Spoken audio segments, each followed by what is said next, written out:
58 വയസ്സുകാരനായിട്ടുള്ള ചെന്താമര ജാമ്യ വ്യവസ്ഥ ലംഘിച്ചുവെന്ന് മാത്രമല്ല, നെന്മാറ പോലീസ് കാട്ടിയ വലിയ അലംഭാവത്തിനിരയായി കൂടിയാണ്, അല്ലെങ്കിൽ ഈ കൊലപാതകത്തിന് കാരണക്കാരായി മാറിയിരിക്കുന്നത് പോലീസ് ഉദ്യോഗസ്ഥർ തന്നെയാണെന്നുള്ള വിശദ വിവരമാണ് ലഭിക്കുന്നത്.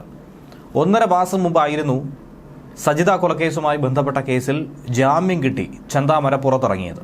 പക്ഷേ ജാമ്യവ്യവസ്ഥയിൽ കൃത്യമായി പറയുന്നുണ്ട് നെന്മാറ പഞ്ചായത്തിൽ കടക്കരുതെന്ന്. എന്നിട്ട് പോലും അതിനെ ലംഘിച്ചുകൊണ്ട് പ്രതി കഴിഞ്ഞ 1.5 മാസക്കാലം നെന്മാറയിലുണ്ടായിരുന്നു. അവിടുത്തെ സ്വന്തം വീട്ടിൽ തന്നെ കഴിയുന്നുണ്ടായിരുന്നു. ഇതിൽ ഭയപ്പെട്ട് സജിതയുടെ കുടുംബാംഗങ്ങൾ പോലീസിൽ പരാതി കൊടുത്തിരുന്നു, പോലീസിനെ സമീപിച്ചിരുന്നു. വേണ്ട രീതിയിൽ അവർക്ക് ഇടപെടാൻ കഴിയുന്ന രീതിയിലൊക്കെ തന്നെ അവർ സമ്മർദ്ദം ചെലുത്തിയിരുന്നു. പക്ഷേ പോലീസിൻ്റെ ഭാഗത്തു നിന്നുമുണ്ടായ വീഴ്ച, അലംഭാവം ഇത് തന്നെയാണ് ഈ മരണത്തിലേക്ക് നയിച്ചത്.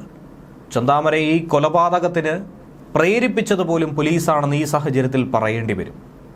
തന്നെ ഒരു തരത്തിലും നിയന്ത്രിക്കുന്നില്ല, തൻ്റെ മേൽ ഇടപെടൽ ഉണ്ടാകുന്നില്ല എന്നുള്ള ധൈര്യമായിരിക്കണം ചെന്താമര ഇങ്ങനെ ഒരു ക്രൂരകൃത്യത്തിലേക്ക് കടന്നത്.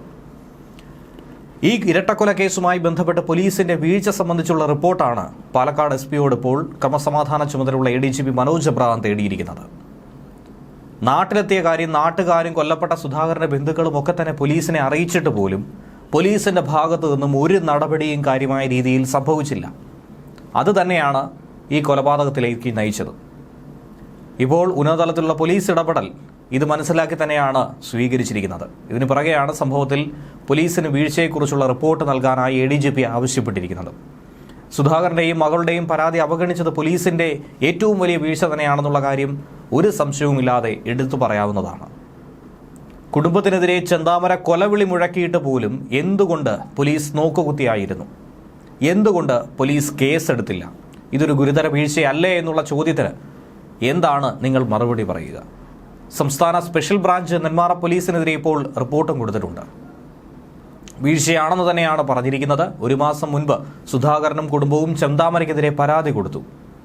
എന്നാൽ അതിന് നടപടിയെടുക്കുകയോ തക്കതായ നീക്കങ്ങൾ സ്വീകരിക്കുകയോ ചെയ്യാതെ ചെന്താമരയെ വിരട്ടിവിടുകയാണ് പോലീസ് ചെയ്തത്. സ്പെഷ്യൽ ബ്രാഞ്ച് റിപ്പോർട്ടിൽ ഇത് പറയുന്നുണ്ട്. എന്തായിരുന്നാലും പോലീസ് സ്റ്റേഷനിലെ നെന്മാറ സ്റ്റേഷനിലെ ഉദ്യോഗസ്ഥർക്കെതിരെ കടുത്ത നടപടി ഉണ്ടാകും. ജാമ്യ വ്യവസ്ഥ ലംഘിച്ച പ്രതിയെ പ്രദേശത്ത് തന്നെ പോലീസ് തുടരാനായി അനുവദിച്ചു. ജാമ്യം റദ്ദാക്കാനുള്ള കടുത്ത നടപടി എന്തുകൊണ്ട് പോലീസ് സ്വീകരിച്ചില്ല? ഈ വിശദീകരണം അടക്കം തേടിയിട്ടുണ്ട്. നെന്മാറ SHO അടക്കമുള്ളവർക്കെതിരെ സ്ഥലം മാറ്റം ഉൾപ്പെടെയുള്ള അച്ചടക്ക നടപടികളും ഉടൻ തന്നെ ഉണ്ടാകുമെന്ന് പ്രതീക്ഷിക്കാം. ചെന്താമരയ്ക്ക് വേണ്ടി അന്വേഷണം ഇപ്പോൾ ഊർജിതമാക്കിയിരിക്കുകയാണ്. പ്രതി നാട് വിട്ടു എന്ന് കരുതുമ്പോഴും കേരളത്തിൽ തന്നെ ഉണ്ടാകുമെന്നുള്ള സൂചനയാണ് ലഭിക്കുന്നത്. കൊലപാതകത്തിന് ശേഷം സുധാകരന്റെ വീടിന് പിറകിലെ പാടത്തിലൂടെയാണ് പ്രതി ഓടി രക്ഷപ്പെട്ടത്. പ്രതിയുടെ സ്വഭാവം അനുസരിച്ച് വനത്തിനുള്ളിലും അരക്കമലയിലും ഒക്കെ തന്നെ പ്രതി ഉണ്ടാകുമെന്നുള്ള സംശയമായിരുന്നു പോലീസിന് ആദ്യം ഉണ്ടായിരുന്നത്. അതിൻ്റെ ഭാഗമായി 4 പ്രത്യേക പോലീസ് സംഘം പല രീതിയിലായി അന്വേഷണം നടത്തുകയാണ്. ചെന്താമരയുടെ ചില ബന്ധുക്കൾ തിരുപ്പൂരിലുണ്ട്. അതുകൊണ്ട് തന്നെ ഈ മേഖലയിൽ ഉണ്ടാകാം, തമിഴ്നാട്ടിലേക്ക് കടന്നു കളഞ്ഞിരിക്കാം എന്നുള്ള സംശയവും പോലീസ് തന്നെ പങ്കുവയ്ക്കുന്നു.